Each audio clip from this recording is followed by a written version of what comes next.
ఈరోజు రాష్ట్ర ఎన్నికల కమిషన్ని కలిసి మాజీ మంత్రివర్యులు కిషోర్ బాబు గారు, నవరత్నాల రాష్ట్ర చైర్మన్ నారాయణమూర్తి గారు, మేమందరం కూడా ఈరోజు ఎన్నికల కమిషన్ని కలిసి చంద్రబాబు నాయుడు 2 రోజుల పాటు ఏదైతే ఎన్నికల కౌంటింగ్ ఏజెంట్లకి వాళ్ళు ఇచ్చినటువంటి ట్రైనింగ్లో మాట్లాడినటువంటి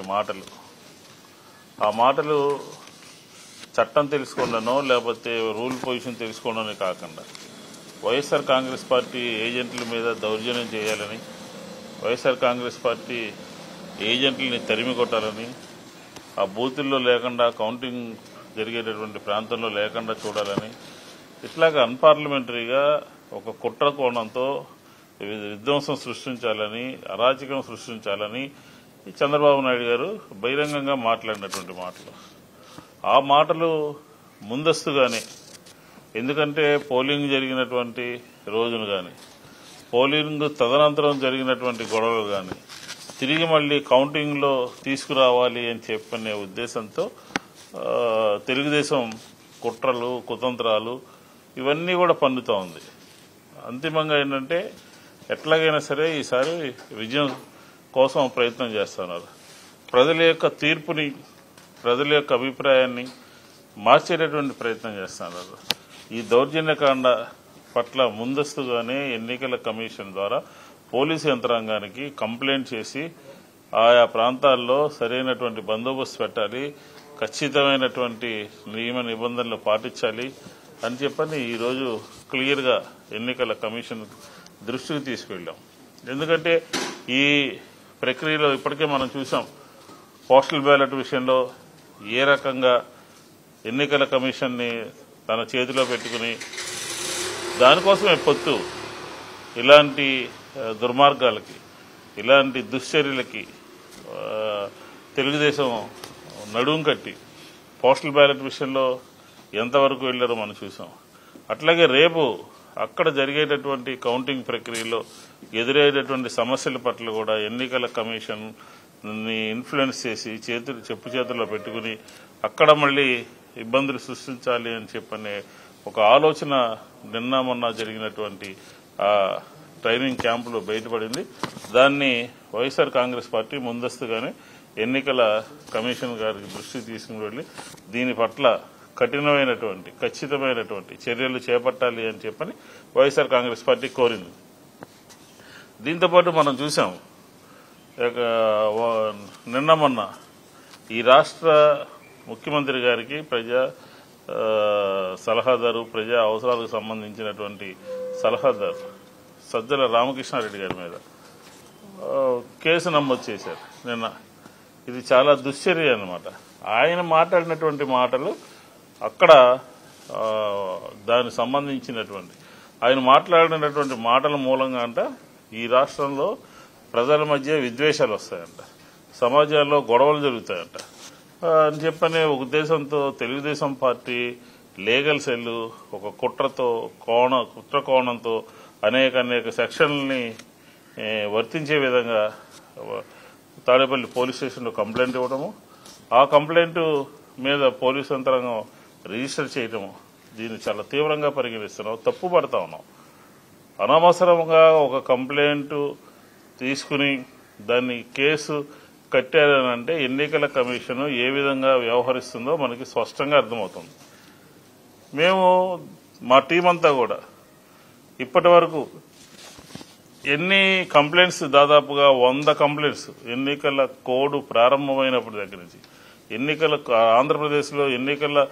కోడ్ అమల్లోకి వచ్చినప్పటి నుంచి కూడా అనేక కంప్లైంట్స్ అన్నమాట. ప్రతిరోజు కూడా వారు మాట్లాడినటువంటి మాటలు ఈ సమాజంలో ప్రజలందరూ అసహించుకునే విధంగా, లేకపోతే రెండుగా విడిపోయే విధంగా అలాంటి మాటలు మాట్లాడినటువంటి తెలుగుదేశము సైకో అని, డ్రగ్స్ అని, లేకపోతే గొడ్డలని, రకరకాలుగా అనేక రకాలైనటువంటి విషయాల్ని, శాండ్ మాఫియా అని, మైనింగ్ మాఫియా అని ఒక రకంగా కాదు, అలాగే ల్యాండ్ టైటిలింగ్ యాక్ట్ మీద ఎంతటి దుష్ప్రచారం చేశారో, ఎంతగా ప్రజలు తప్పుదారి పట్టించే విధంగా ప్రజల్లో వాళ్ళలో వాళ్లే ఒక ఘర్షణ వైరికి కేంద్ర బిందువుగా తెలుగుదేశము, దాని చంద్రబాబు నాయుడు గారు, కూటమిలో సభ్యులందరూ కూడా మారి ప్రవర్తించినప్పటికీ కూడా ఎన్నికల కమిషన్ నుంచి, కేంద్ర ఎన్నికల కమిషన్ నుంచి కంప్లైంట్ రిజిస్టర్ చేయమని మేము అడిగినప్పటికీ కూడా ఆ రోజు రిజిస్టర్ చేయకుండా దాదాపు 100 కంప్లైంట్స్ కేంద్ర ఎన్నికల కమిషన్ దగ్గర పెండింగ్ ఉన్నప్పటికీ కూడా దాని మీద ఏమాత్రము కూడా చర్యలు చేపట్టకుండా ఆ రోజు చెప్పాము మేము, 48 గంటల పాటు ఎన్నికల ప్రచారాన్ని ఆపుదల చేయండి, కేసులు రిజిస్టర్ చేయండి, కేసులు కట్టండి, ప్రవర్తన నియమావళికి భిన్నంగా ప్రవర్తిస్తా ఉన్నారు, దాన్ని అదుపు చేయాలి అని చెప్పి కోరినప్పుడు కూడా చూసి చూడనట్టుగా కేంద్ర ఎన్నికల సంఘం పోయింది. మొన్న తెలుగుదేశం లీగల్ సెల్ ఈ రాష్ట్రంలో పరిపాలనలో ఈ రాష్ట్ర ప్రజలకి కావాల్సినటువంటి అవసరాలన్నింటినీ కూడా తన ఆలోచన పరంగా తన పబ్లిక్తో డిస్కస్ చేసి ప్రభుత్వ పెద్దలకు చెప్పి, ముఖ్యమంత్రి గారు చెప్పి మరి పరిపాలన సజీవంగా సాగడానికి దోహదపడేటటువంటి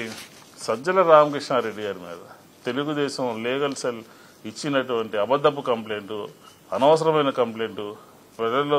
విద్వేషాలు రగిల్చేటటువంటి, ప్రజల్లో విద్వేషాలకి కారణమయ్యేటటువంటి కంప్లైంట్ ఇచ్చి ఆయన మీద కేసు రిజిస్టర్ చేయాలి అని చెప్పని కోరడం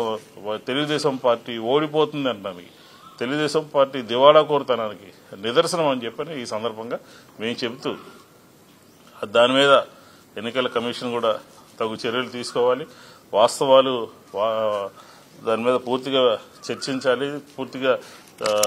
తెలుసుకుని దాని మీద తదుపరి చర్యలు కేసుని విత్డ్రా చేసుకోవాలి పోలీస్ యంత్రాంగం, తాడేపల్లి పోలీస్ యంత్రాంగం అని చెప్పని కూడా వైఎస్ఆర్ కాంగ్రెస్ పార్టీ డిమాండ్ చేస్తా ఉంది. ప్రధానంగా ఈరోజు 1వ తారీఖు, ఒక 4వ తారీఖున కౌంటింగ్ జరుగుతుంది రాష్ట్రంలో 175 నియోజకవర్గాల్లో, 25 పార్లమెంటుకి, 175 అసెంబ్లీ నియోజకవర్గాల్లో. ఈ కౌంటింగ్ స్టేషన్స్ దగ్గర తగు జాగ్రత్తలు తీసుకోవాలి, పూర్తి స్థాయిలో అప్రమత్తంగా ఉండాలి. చంద్రబాబు నాయుడు గారు రెచ్చగొట్టే ధోరణి, చంద్రబాబు నాయుడు గారు తెలుగుదేశం నుంచి వైఎస్ఆర్ కాంగ్రెస్ పార్టీ మీద వాళ్ళకు ఉన్నటువంటి యంత్రాంగాన్ని గోబెల్స్ కూడా తను ఓడిపోతూ గెలుస్తున్నాం రండి అని చెప్పి ఆ యంత్రాంగానికి, వాళ్ళ కేడర్కి, వాళ్ళ లీడర్లకి అబద్దపు మాటలు చెప్పి రెచ్చగొట్టే ధోరణితో, లేదంటే కౌంటింగ్ స్టేషన్ వదిలేసి పారిపోయేటటువంటి కేడర్కి ఇలా రెచ్చగొట్టే విధంగా, హింసని ప్రేరేపించే విధంగా, ఘర్షణలు జరిగే విధంగా, ఘర్షణలు తలెత్తే విధంగా చంద్రబాబు నాయుడు గారు ప్రవర్తిస్తున్నారు. కాబట్టి దీని పట్ల ఎన్నికల కమిషను, పోలీస్ యంత్రాంగం అప్రమత్తంగా ఉండి తగి చర్యలు తీసుకోవాలి అని చెప్పని ఈరోజు స్పష్టంగా వైఎస్ఆర్ కాంగ్రెస్ పార్టీ ఈరోజు చెప్పడం జరిగింది. దీనికి భిన్నంగా జరిగితే దానికి పూర్తి బాధ్యత వహించాల్సినటువంటి అవసరం ఉంటుంది అని చెప్పని కూడా ఈ సందర్భంగా వైఎస్ఆర్ కాంగ్రెస్ పార్టీ చెప్తాం.